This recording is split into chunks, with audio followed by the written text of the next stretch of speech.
everyone, welcome to Elementary Gyan. The topic of today's video is valency. So what is valency? As we know that in general nature में atoms या तो molecules की form में exist करते हैं या फिर वो compounds की form में exist करते हैं. मतलब atoms nature में free state में exist नहीं कर सकते हैं. Total 118 types of atoms जब तक discover हो चुके हैं या उनको elements भी कहा जाता है. Among them, only a very few types of atoms can exist in free states. And those are helium, neon, argon, krypton, xenon, radon and oxygen.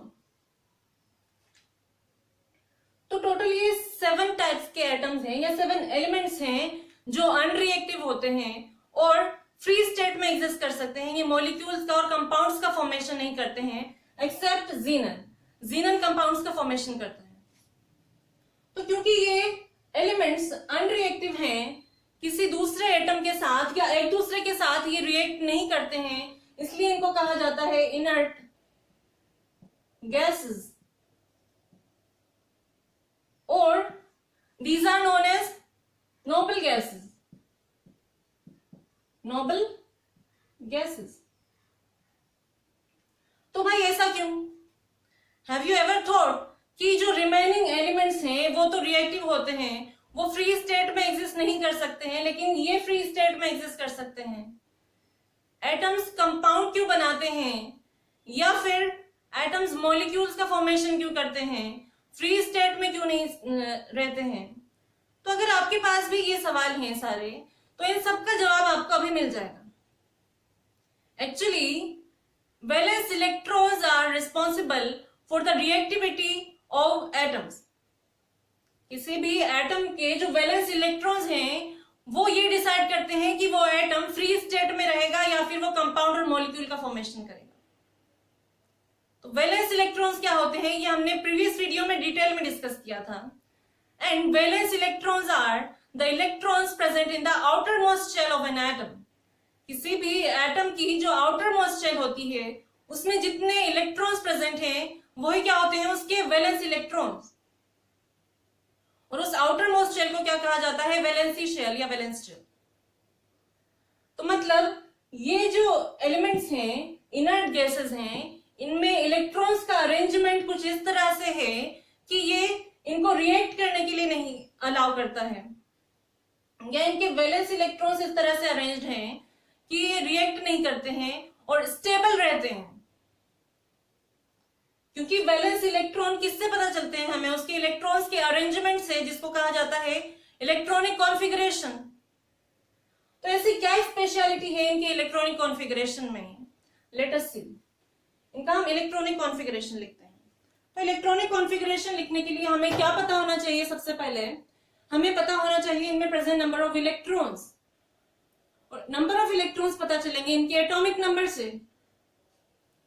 So helium, neon, argon, krypton, xenon, radon and organism. इनके atomic numbers होते हैं 2, 10, 18, 36, 54, 86 and 118. तो इनमें electrons का distribution कैसे होगा? अच्छा, इनको रहने ही देते हैं हम सिर्फ इसी से पता चल जाएगा हम. ठीक है. तो हीलियम में 2 ही इलेक्ट्रॉन्स हैं, तो ये कैसे अरेंज रहेंगे सर्टेन शेल्स में? कौन कौन सी होती हैं शेल्स? के, एल, एम, एन. इनमें इनका डिस्ट्रीब्यूशन देखते हैं हम. तो हीलियम के पास 2 ही इलेक्ट्रॉन्स हैं. तो सबसे पहले इलेक्ट्रॉन्स फिल किए जाते हैं कैथ शेल में. कैथ शेल की मैक्सिमम कैपेसिटी होती है 2 इलेक्ट्रॉन्स फिल करने की, तो 2 इलेक्ट्रॉन्स इसमें फिल कर दिए. तो ये हो गया इसका कंप्लीट डिस्ट्रीब्यूशन. अब नेक्स्ट होता है नियोन.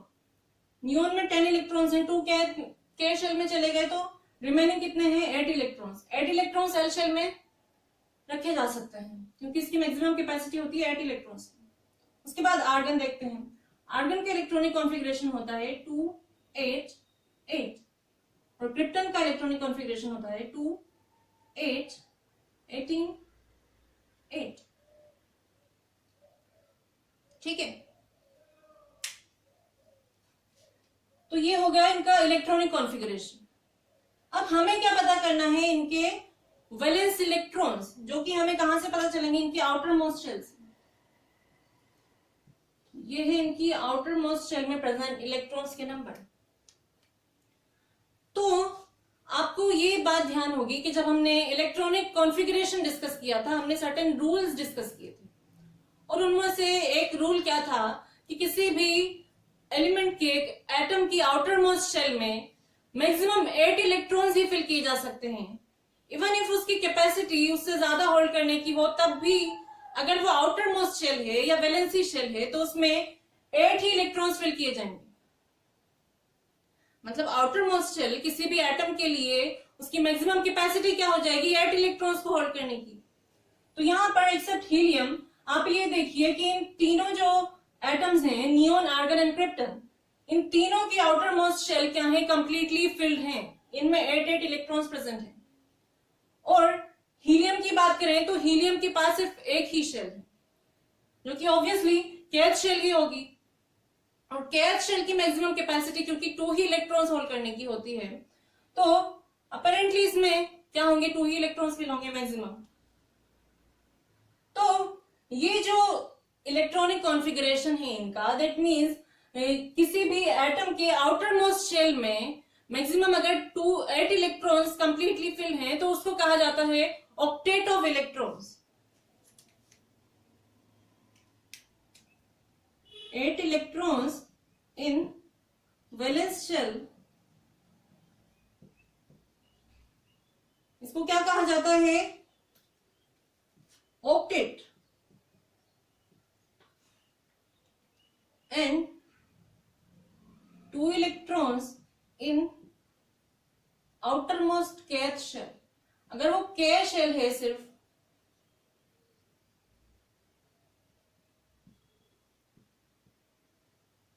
उसको क्या कहेंगे, ड्यूप्लेट।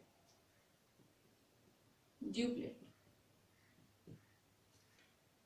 इसका क्या मतलब है कि जो नोबल गैसेस हैं इनके ऑक्टेट्स और ड्यूप्लेट्स कंप्लीट होते हैं इनके आउटर मोस्ट शेल में, इसीलिए इनको कोई अर्ज नहीं होती है, कोई डिजायर नहीं होती है किसी दूसरे एटम के साथ रिएक्ट करने की, और इसीलिए ये एज ए सिंगल एटम या फ्री स्टेट में एग्जिस्ट कर सकते हैं, क्योंकि इनके जो आउटर मोस्ट शेल हैं ये कंप्लीटली फिल्ड रहती हैं, उनमें कोई गुंजाइश ही नहीं होती इलेक्ट्रॉन्स को फिल करने की, इसलिए ये फ्री स्टेट में एग्जिस्ट करते हैं। और जो रिमेनिंग एलिमेंट्स हैं या रिमेनिंग टाइप के एटम्स हैं, वो क्या करते हैं, वो सब ये स्टेबिलिटी अचीव करना चाहते हैं नोबल गैसेस की तरह। मतलब वो चाहते हैं कि उनकी भी आउटर मोस्ट शेल में 8 ही इलेक्ट्रॉन्स हो, outermost shell completely filled हो, और इसीलिए वो क्या करते हैं, रिएक्ट करते हैं, कंपाउंड्स का फॉर्मेशन करते हैं, मॉलिक्यूल्स का फॉर्मेशन करते हैं। So this is the actual reason of the inertness of these noble gases. और इनको नोबल गैसेस इसलिए कहा जाता है क्योंकि जो रिमेनिंग एलिमेंट्स हैं वो इनके इलेक्ट्रॉनिक कॉन्फ़िगरेशन, जो आउटर मोस्ट शेल में इनका इलेक्ट्रॉनिक डिस्ट्रीब्यूशन होता है, इसको फॉलो करना चाहते हैं। तो किसी भी एलिमेंट में अगर 8 इलेक्ट्रॉन से कम इलेक्ट्रॉन है आउटर मोस्ट शेल में या ज्यादा इलेक्ट्रॉन है, तो वो क्या करता है, वो 8 इलेक्ट्रॉन वाला इलेक्ट्रॉनिक कॉन्फ़िगरेशन अचीव करना चाहता है। और वो ऐसा करने के लिए क्या करेगा, या तो इलेक्ट्रॉन लूज करेगा, या फिर इलेक्ट्रॉन्स को गेन करेगा, या फिर इलेक्ट्रॉन शेयर करेगा। और जितने नंबर ऑफ इलेक्ट्रॉन्स कोई एटम लूज करता है या गेन करता है या शेयर करता है, वही नंबर क्या होता है उसका, वैलेंसी। मतलब वैलेंसी क्या होती है, नंबर ऑफ इलेक्ट्रॉन्स जो कि उसको ऑक्टेट अचीव करने के लिए चाहिए उसके आउटर मोस्ट शेल में। सो नाउ वैलेंसी को हम डिफाइन करेंगे।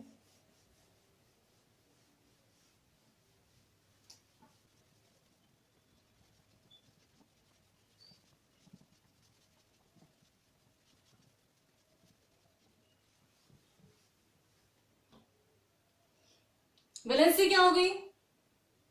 Valency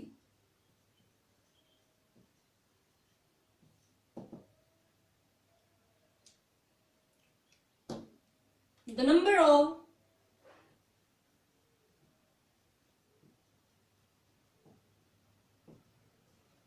electrons gained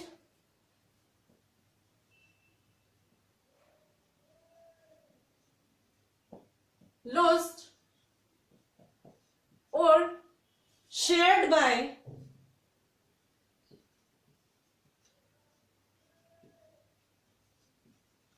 an atom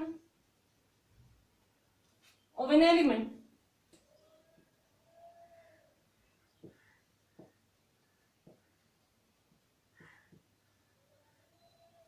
to achieve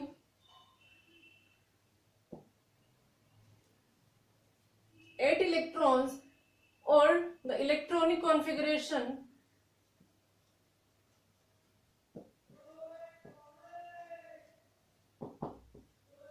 of noble gas or inert gas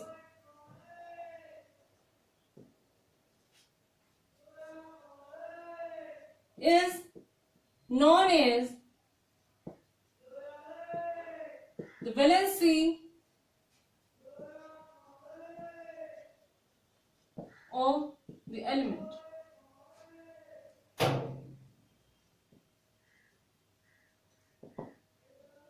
ठीक है, किसी भी एटम को उसके आउटर मोस्ट शेल में 8 इलेक्ट्रॉन्स या ऑक्टेट कंप्लीट करने के लिए जितने भी इलेक्ट्रॉन्स की जरूरत होती है या जितने इलेक्ट्रॉन्स डोनेट करने की जरूरत होती है या शेयर करने की जरूरत होती है, वही इलेक्ट्रॉन्स क्या होते हैं, उसकी वैलेंसी हो जाएगी.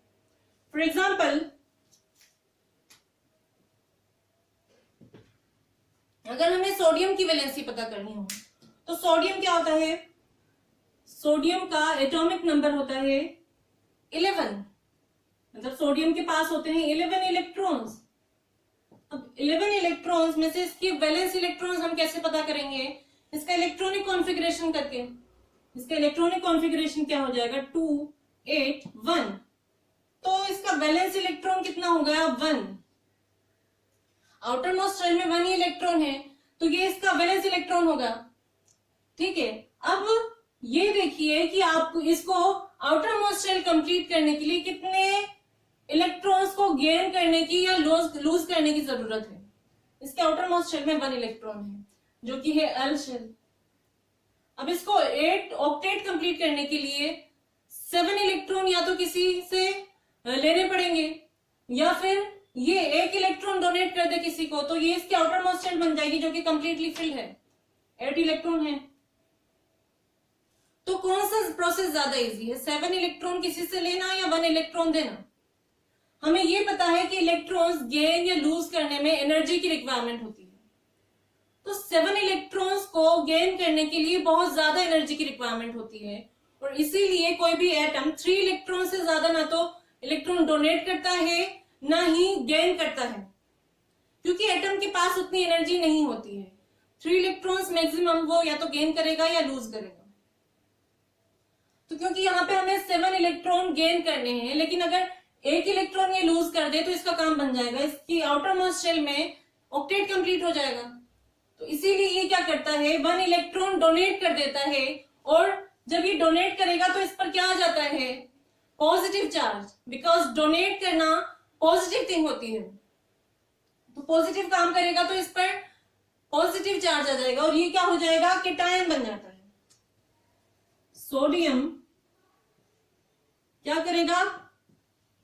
1 इलेक्ट्रॉन लूज करके सोडियम आयन का फॉर्मेशन करता है और क्योंकि ये पॉजिटिवली चार्ज है, क्योंकि इसने डोनेट किया है इलेक्ट्रॉन, तो इसको बोलते हैं केटायन. केटायन का फॉर्मेशन कर लिया. अब ये तो हो गया फर्स्ट एग्जांपल. अब ऐसे ही अगर हम बात करें क्लोरीन की वैलेंसी की, तो क्लोरीन की वैलेंसी क्या होगी? क्लोरीन का सिंबल होता है Cl. इसमें प्रेजेंट नंबर ऑफ इलेक्ट्रॉन्स होते हैं जो कि इसका एटॉमिक नंबर है, दैट इज 17. अब 17 इलेक्ट्रॉन्स हैं इसमें, इनको डिस्ट्रीब्यूट करना है हमें, तो इसका इलेक्ट्रॉनिक कॉन्फ़िगरेशन क्या हो जाएगा? 2 8 7. अब देखिए आउटर मोस्ट शेल जो कि वैलेंस शेल है, इसमें 7 इलेक्ट्रॉन्स हैं, तो इसका वैलेंस इलेक्ट्रॉन कितने हो गए? 7। अब 7 इलेक्ट्रॉन्स इसके आउटर मोस्ट शेल में ऑलरेडी प्रेजेंट है, इसको ऑक्टेट कंप्लीट करना है, तो या तो ये 7 इलेक्ट्रॉन को डोनेट कर दे या फिर एक इलेक्ट्रॉन ले ले कहीं से। तो क्या करेगा? अभी हमने जस्ट डिस्कस किया कि 3 इलेक्ट्रॉन से ज्यादा ना तो डोनेट किए जाएंगे ना ही गेन किए जाएंगे। तो ये 7 इलेक्ट्रॉन्स को एड करने के लिए क्या करेगा? दूसरे एटम से एक इलेक्ट्रॉन गेन कर लेता है, और जब ये गेन करेगा मतलब बोरो करेगा किसी से, तो गेन करना या बोरो करना क्या होती है? गुड थिंग नहीं होती है, इसलिए इस पर नेगेटिव चार्ज आ जाता है, मतलब ये एनायन का फॉर्मेशन कर लेगा। Cl क्लोरीन है, ये एक इलेक्ट्रॉन ले लेगा दूसरे एटम से और क्या बनाएगा? क्लोराइड आयन, जो कि एनायन है क्योंकि इस पर नेगेटिव चार्ज है। ठीक है, ये हो गए सोडियम एंड क्लोरीन। अब एक और हम एग्जांपल देखते हैं कार्बन का। कार्बन क्या होता है? Symbol C। इसका एटॉमिक नंबर होता है 6, दैट मीन्स इसमें प्रेजेंट नंबर ऑफ इलेक्ट्रॉन्स भी हैं 6। अब इन 6 इलेक्ट्रॉन्स को डिस्ट्रीब्यूट करना है हमें सर्टेन शेल्स में, तो कैश शेल में कितने आ जाएंगे? 2 इलेक्ट्रॉन। उसके बाद एल शेल में बचे 4 इलेक्ट्रॉन, 6 में से 2 गए तो 4 इलेक्ट्रॉन एल में चले गए, मतलब ये क्या है? इसकी आउटर मोस्ट शेल है, वैलेंस शेल है। अब इसके वैलेंस शेल में 4 इलेक्ट्रॉन्स हैं, इसको ऑक्टेट अचीव करना है, तो इसको कितने इलेक्ट्रॉन्स की जरूरत है? 4 इलेक्ट्रॉन्स की। तो ये 4 इलेक्ट्रॉन ना तो डोनेट करेगा, ना ही लूज करेगा, ना ही गेन करेगा। ये क्या करेगा? इन 4 इलेक्ट्रॉन्स को शेयर कर लेगा दूसरे एटम्स के साथ, तो इसकी जो ऑक्टेट है आउटर मोस्ट शेल में, ये कंप्लीट हो जाता है। ठीक है, तो मतलब वैलेंसी कैसे कैलकुलेट की जाती है? अभी हमने यहाँ पर सोडियम डिस्कस किया था, तो सोडियम को इसका ऑक्टेट कंप्लीट करने के लिए 1 इलेक्ट्रॉन डोनेट करना था। क्लोरीन को इसका ऑक्टेट कंप्लीट करने के लिए 1 इलेक्ट्रॉन गेन करना था। तो वैलेंसी कैलकुलेट करने के लिए हम वैलेंस इलेक्ट्रॉन का यूज करते हैं, और जिन एटम्स के लिए वैलेंस इलेक्ट्रॉन्स की वैल्यू 1, 2 एंड 3 होती है, वो उनकी वैलेंसी भी क्या होती है? उनके वैलेंस इलेक्ट्रॉन के ही इक्वल होती है। लेकिन जिन एटम्स की वैलेंस इलेक्ट्रॉन्स की नंबर 4 से ज्यादा होते हैं, मतलब 5, 6, 7 होते हैं, उनकी वैलेंसी कैसे कैलकुलेट की जाती है? 8 में से माइनस करके। मतलब यहां क्लोरीन का एग्जांपल देखिए, तो इसके वैलेंस इलेक्ट्रॉन कितने हैं? 7, लेकिन इसको तो 1 इलेक्ट्रॉन की जरूरत है ऑक्टेट कंप्लीट करने के लिए, और वैलेंसी हमें ये पता है कि नंबर ऑफ इलेक्ट्रॉन्स जो उसके ऑक्टेट कंप्लीट करने के लिए चाहिए वो नंबर, तो मतलब इस क्लोरीन की वैलेंसी होगी 8 - 7। 8 में से 7 माइनस करेंगे तो इसकी वैलेंसी आएगी जो कि होती है 1। So valency can be calculated as valency क्या होती है? Equal to the number of valence electrons. ये कौन से एटम्स के लिए हो गई जिनमें present number of valence electrons 1, 2, 3 हैं? For the atoms having 1, 2, 3, 4 valence electrons. ठीक है, अब जिन एटम्स के लिए ये जिन एटम्स में वैलेंस इलेक्ट्रॉन 5, 6 और 7 हैं, फॉर द एटम्स हैविंग 5, 6 और 7 वैलेंस इलेक्ट्रॉन,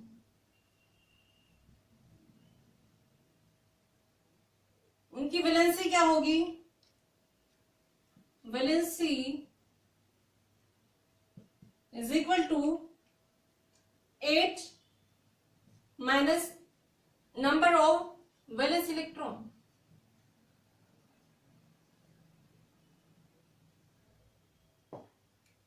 तो इस तरह से किसी भी एटम की वैलेंसीज कैलकुलेट की जाती हैं। अब ये जो वैलेंसी है ये टू टाइप्स की होती हैं, एक तो होती है इलेक्ट्रोवैलेंसी और एक होती है कोवैलेंसी। तो जैसा कि ये नाम से ही आपको पता चल रहा होगा कि जब इलेक्ट्रोवैलेंट कंपाउंड्स का फॉर्मेशन होता है, इलेक्ट्रोवैलेंट कंपाउंड्स को क्या बोलते हैं, आयोनिक कंपाउंड। तो उनके फॉर्मेशन में इलेक्ट्रो एटम्स को जितने नंबर ऑफ इलेक्ट्रॉन्स की जरूरत होती है वही क्या होती है, इलेक्ट्रोवैलेंसी।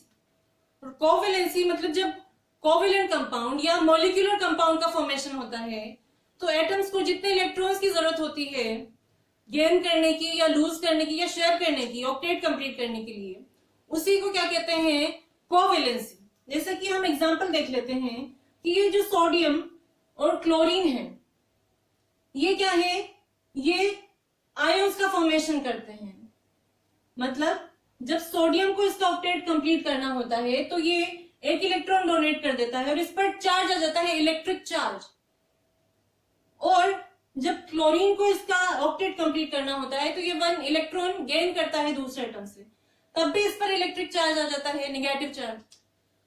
तो जब ये दोनों, इसको एक इलेक्ट्रॉन लूज करना है और इसको एक इलेक्ट्रॉन गेन करना है, तो ये दोनों एटम्स क्या करते हैं, एक दूसरे के साथ कंबाइन हो जाते हैं। ये इसका एक इलेक्ट्रॉन ले लेगा सोडियम का और ये इसको एक इलेक्ट्रॉन दे देगा। तो यहाँ पे कंपाउंड का फॉर्मेशन होता है NaCl, सोडियम क्लोराइड, जो कि इलेक्ट्रोवैलेंट कंपाउंड है क्योंकि इन पर इलेक्ट्रिक चार्ज है। इन आयंस पे, आयंस पे क्या होते हैं, इलेक्ट्रिक चार्ज होते हैं। तो इलेक्ट्रोवैलेंट कंपाउंड्स हैं और इनकी वैलेंसी क्या होती है, इलेक्ट्रोवैलेंसी, इसको कहते हैं इलेक्ट्रोवैलेंसी।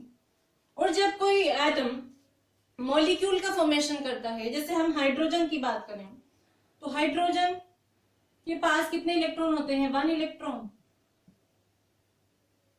ठीक है।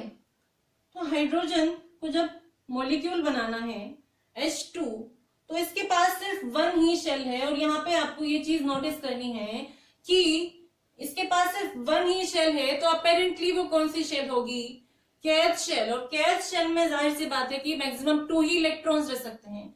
तो हाइड्रोजन क्या करेगा, इसका ड्यूप्लेट कंप्लीट करेगा, हीलियम गैस की तरह इसका कॉन्फ़िगरेशन होगा।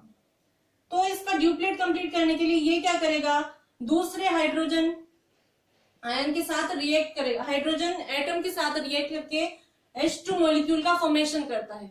मतलब इन्होंने क्या किया, इन्होंने शेयरिंग कर ली इलेक्ट्रॉन की, तो ये कोवैलेंट कंपाउंड्स बन गए। तो कोवैलेंट कंपाउंड्स को फॉर्मेशन के लिए जो वैलेंसी की जरूरत होती है, मतलब जितने नंबर ऑफ इलेक्ट्रॉन्स को शेयर करने की जरूरत होती है वही नंबर ऑफ इलेक्ट्रॉन क्या होते हैं, कोवैलेंसी। तो यहां पर हम टाइप्स लिख लेते हैं।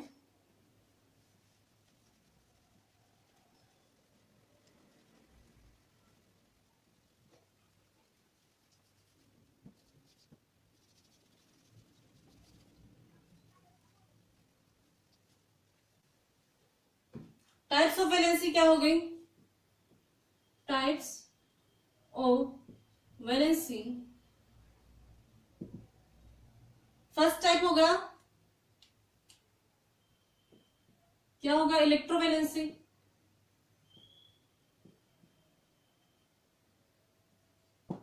इलेक्ट्रोवैलेंसी क्या होती है, number of electrons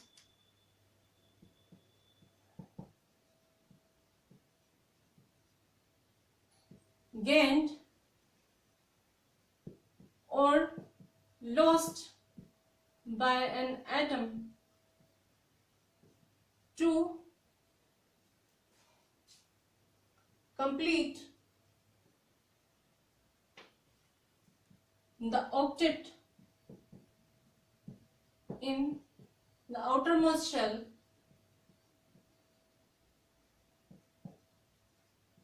to form covalent compound, sorry, electrovalent compound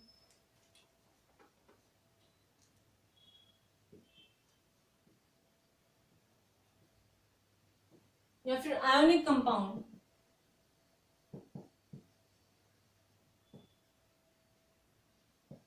is known as electrovalency।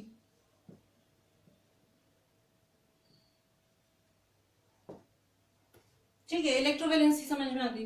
अब नेक्स्ट होता है covalency,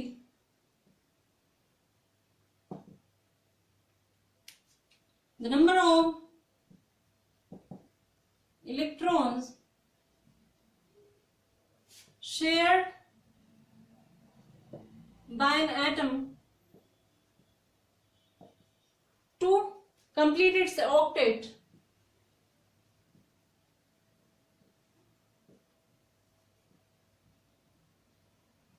in outermost shell or valence shell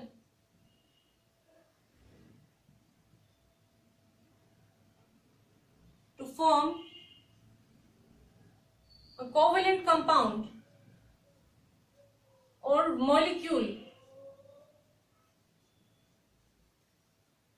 is known as covalency.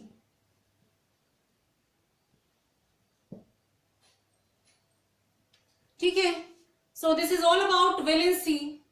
हमने क्या क्या डिस्कस किया? हमने सबसे पहले ये डिस्कस किया कि इनर्टनेस का क्या मीनिंग होता है, नोबल गैसेस इनर्ट गैसेस क्यों होती हैं। उसके बाद हमने क्या डिस्कस किया, वैलेंसी क्या होती है। वैलेंसी किसी भी एटम में जितने नंबर ऑफ इलेक्ट्रॉन्स वो गेन कर रहा है या लूज कर रहा है या शेयर कर रहा है उसके आउटर मोस्ट शेल में ऑक्टेट को कंप्लीट करने के लिए, वही नंबर ऑफ इलेक्ट्रॉन उसकी वैलेंसी होती है। और ये टू टाइप्स की होती है, इलेक्ट्रोवैलेंसी एंड कोवैलेंसी, और इसको कैलकुलेट किया जाता है by the number of valence electrons. और जिन एटम्स के लिए वैलेंस इलेक्ट्रॉन्स के नंबर 1, 2, 3, 4 होते हैं तो उनकी वैलेंसी तो उसके वैलेंस इलेक्ट्रॉन्स के ही इक्वल होती है। बट जिन एटम्स के वैलेंस इलेक्ट्रॉन्स 5, 6, 7 होते हैं तो उनकी वैलेंसी कैलकुलेट की जाती है 8 में से माइनस करके। सो आई होप कि आपको ये कंसेप्ट समझ में आया होगा कि वैलेंसी क्या होती है। If you have any doubt you can always ask it in comment section. Now I'll see you in the next video. Till then, keep learning and thank you.